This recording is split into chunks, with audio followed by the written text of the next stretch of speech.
Hello again, I'm Greg. Welcome back to the fourth and final part of our little mini series on the concept of the hero.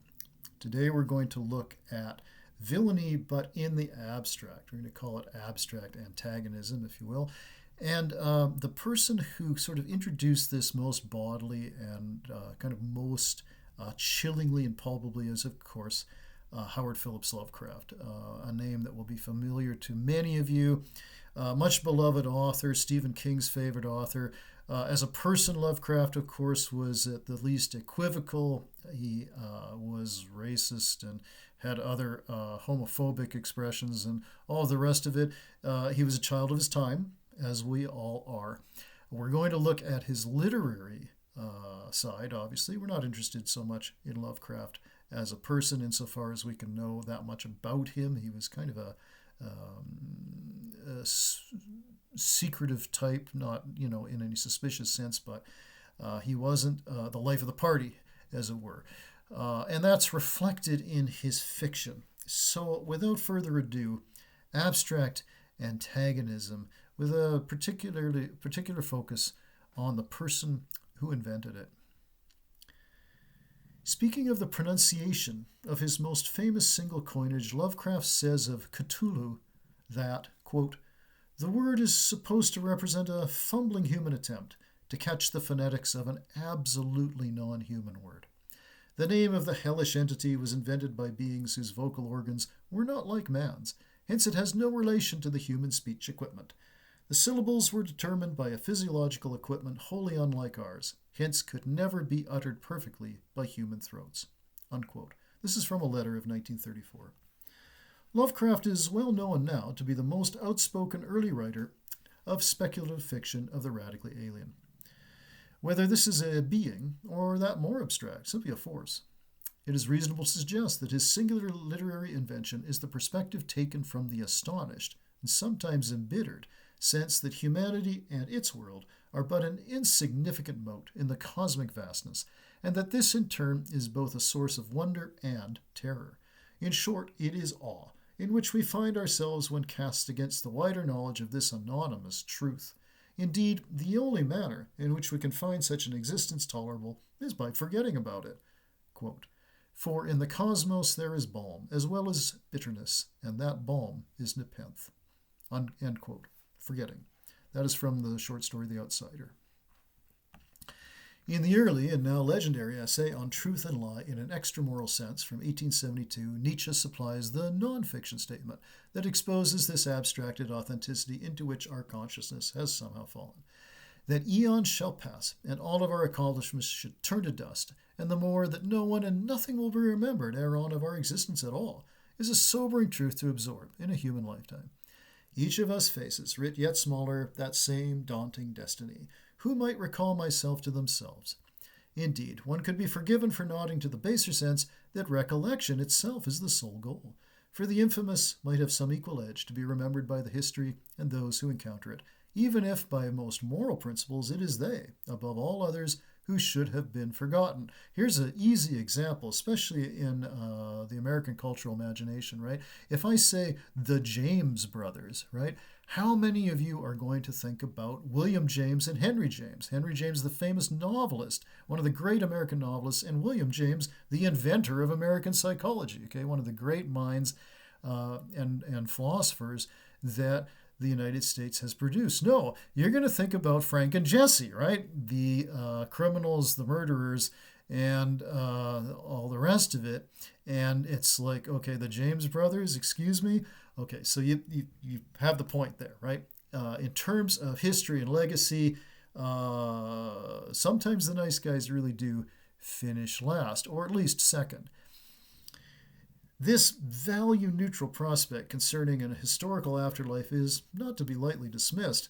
The potential villain in each of us poses just that sort of question, right? It's like the fellow who sitting on your left shoulder, not your right, saying, "Hey, wouldn't you want to do something where you can actually be remembered by it?" It doesn't really matter what it is you do. It's the fact that someone will remember you after you're gone. So, that left shoulder person or persona female, male, or other, or whoever you've got on your left shoulder, and only you can identify that figure for yourselves, asks, would it not be better to be remembered than forgotten? And that, even whilst one yet lives. And so one is cast into another, related question. What price worth pride? What fortune worth fame? The alien quality of relative immortality begins here, and it is just upon this jutting point that Lovecraft's protagonists begin themselves to be impaled. The antagonism might be held in one's own heredity, as in The Shadow over Innsmouth, in impossibly elder races of godlike creatures, as in At the Mountains of Madness and many others, in miscegenation, as in the Dunwich Horror, or yet, and most abstractly, simply in alien quality, as in The Color Out of Space. Time, too, is one of Lovecraft's antagonists, as in The Picture in the House, or more akin to straight-up science fiction, technically, though not necessarily ethically mature species of extraterrestrials such as those found in The Whisperer in Darkness. It is of note that there are no actual persons in his corpus who are villains, in any human sense of the term. Instead, he places the human being inside the encounter with the non-human, with the result being nothing other than inhumanity itself. Though iterative, and now of course quite formula, the idea that the anonymity of the cosmos has indeed nothing personal about it is most apt. The antagonists in Lovecraft are mere agents, not people, or no longer people, which suggests that even if the author himself had severe doubts about the existence of a moral conscience, and this in spite of his own harshly puritanical judgments regarding non-whites and gay persons, among others, another irony, that Lovecraft lampooned Puritanism in general, and stated quite baldly that it was often the willing source of both cruelty and evil in the world, it is this very human essence that has become corrupted. His loyalty to eugenicism, something he shared with his brighter and longer-lived generational compatriot H.G. Wells, provoked rather thinly veiled critiques of race mixing, endless descriptions of lower forms, and stark warnings prescient of National Socialist medical propaganda, no less. It is an odd and contrary menagerie we find in Lovecraft, wherein far superior beings act to degrade humanity into something yet lower than it must have already seemed to them to be. In a more allegorical sense, the abstractions, alien and inclusive, are nothing other than humanity's own most flaws, and hence there is a certain dread defiance afoot, wherein the intrepid, if naive, explorer into the underside of our species is himself guilty of deliberately repressing this home truth of things. For there is, supposedly, nothing alien about self-understanding. Perhaps this is another of Lovecraft's picaresque punch-ups, that I myself have within me depths of psyche and anti-psyche that are, yes, unexplored, but also possibly not explorable at all, and certainly partly inexplicable. In general, however, if this is the case for his narrators, the source of this declension of both conscience and consciousness alike most often lies afar, in some radically other realm, wherein beings fitting to such reside, and sometimes make hay through and with their sheer otherness. Reading Lovecraft today is an exercise in both the amusement of dark mirrors and the amusement of rolling one's eyes at the triteness and truism of his deterministic plot devices. One needs concentrate, of course, upon the first, for that is where this specific author has his literary merits. But beyond either of these impressions is the space wherein the blankly, almost unrecognizably neutral experience awaits us.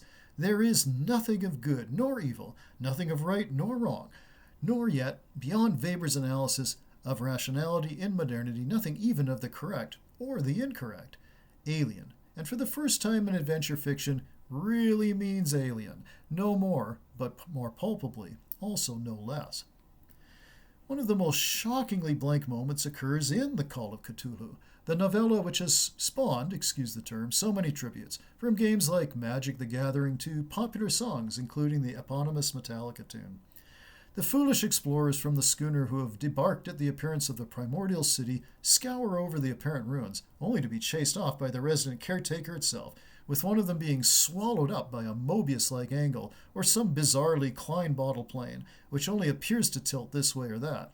It is merely a momentary thing described in 2 curt sentences of reportage, but it is in this very shrug of the cosmic shoulders that the terror convenes. Unlike Wells, who spent a great amount of time detailing the human feeling concerning sudden death, its effect on others, its apparatus, and its Kierkegaardian display of keenest empathy, Lovecraft marches immediately onward, mimicking the simple absence of feeling that any nature or cosmos connotes. This is a most effective manner of writing, and in fact carries in it more of a shock load than does the event itself. In short, anonymity only appears alien because we as humans retain empathy, whereas in fact, the brass tacks of mortality sequester the next victim from her own humanity precisely by taking her beyond the emotional reach of others. In art, expressing this kind of epiphany is delicate, for at once one cannot brush it off too rapidly, risking its mise-en-scene, if you will, becoming vicarious, and yet one is out to preserve only the glancing impression of just how radically horrifying sudden loss in reality is. Given this, it is, perhaps ironically, disbelief that the writer must conjure up in the reader's mind. Okay, let's pause there just for a second, because as many writers have said, the one definition of fiction itself is simply sleight of hand, right? We know it isn't real, and it isn't real, but it has to appear as if it is. Okay, further to that, there is another thing that we can say about it that is the main, or I would say chief ethical difference between fiction that's written for young people and fiction that's written for adults. Okay, in YA fiction, we have a predominance, even more than a prevalence of fantasy adventure. Why? Because in fantasy adventure, realism is one-dimensional only, right? We know that it's fiction, so we know that it isn't real. But fantasy adventure fiction as well has this other level of unreality. It's not just not real. It also can't be real. Okay? Now compare that with adult fiction. We also know with adult fiction that it isn't real. But the key difference between it and fiction for younger persons is that adult fiction could be real. Okay? It's not real, but it could. Whereas for younger people, it's not real, but it couldn't be real. And that's the insulation that adult writers, including myself, give to younger persons. Okay, that's that level of insulation. And as adults, we're sort of, mature enough, if you will, or experienced enough to say, okay, I don't need that other level of insulation. I know that this isn't real, but yeah, I also know that it could be real. And that's what gives it its realismus, if you will. Okay. So here, what Lovecraft is faced with, and other writers that have followed him, is in fact kind of twisting that a little bit and saying, okay, it's not belief that I need to really make believable, it's disbelief. Okay? That the writer here must conjure up in the reader's mind, just as the immediate aspect of the standard process of mourning is housed in a denial, as sudden as was the event in question. We are thence compelled to shake it off, as with the narrator himself, in order to live another day. Our making of such things personal must, in a sense, fail us, in order that we ourselves not succumb to the subito of evil, which anonymous death expresses. Knowing that even many kinds of animals are affected emotionally by loss, such poignant scenes abound in nature documentaries, it is not impossible that interactions with others of our kind once formed the distant evolutionary seed of the conscience itself. The very conception of community may well be an ancient and yet secular biological trait, or at least proclivity. And it is upon this very sense that Lovecraft's tales play against, for the truer meaning of alien is that for it, both anthropomorphization and even anthropism themselves fail. Just as a force can be personified in an archetype, so too can it be rendered as is, an impersonal thingness, which defies any empathetic definition. It is clear that Lovecraft strained to communicate this defiance, but indeed any writer would do so, given that the entire premise of radical otherness lies beyond the language of humanity, as expressed in the very names populating his pantheon of primordial beings. Unpronounceable is the mere surface tension of the unimaginable, and to actually plumb such depths is to oneself be transfigured by amoral inexistence. Hence, if once again slated to walk the human path, it is only one's aberrant inhumanity that can thenceforth be recognized. The miscegenative halflings of Lovecraft's rusticated almanac are testaments to both unearthly and nocturnal goings-on. There is a touch of the macabre bedroom farce in many of his stories. What again was the thing that should not be, right?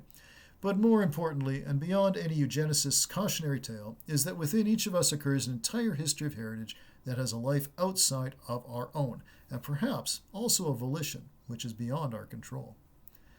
In life, we sometimes are displaced Lovecraftians, imposing needless and obscuring personifications upon nature and its talismans. Susan Sontag has famously critiqued this attitude in her essay Illness as Metaphor, and reminds us that making a villain out of an empirically comprehensible reality cheats our ability to both understand and thence to overcome it. Rather, it is to the other chief aspect of Lovecraft's antagonists that we should ourselves cleave, and that is to their dispassionate stance upon all things, human or otherwise. For one of the most radically alien features brought about by the introduction of serious otherness into literature is a form of objectivity. Lovecraft's project dovetails well with many of his other contemporaries in the arts. One need only call to mind the two leading German expressionist painters, Otto Diess and Max Beckmann, the founders of the Neue Sachlichkeit, or New Objectivity. Their paintings betray the alien quality of humanity to itself, and indeed are, in this representation, more direct allegories than are Lovecraft's works. Nietzsche, too, felt that his own parable of 1872 was the most objective statement ever made on the reality of the human condition, bereft of sentiment and sentimentality alike. That Lovecraft was able to locate the pith in the pit of this cosmic reality allows the rest of us to contemplate the human encounter and subsequent experience, however brief and limited it has been and may yet be, of what for us provides the impetus for creating very much ex nihilo the meaningfulness which makes human life both endurable and enduring. Thank you for listening to this little mini-series. It was fun to share it with you. That was the end of part 4 of our brief exploration on the concept of hero in myth, literature, and entertainment alike. I hope that you've gained something and look forward to seeing you again soon.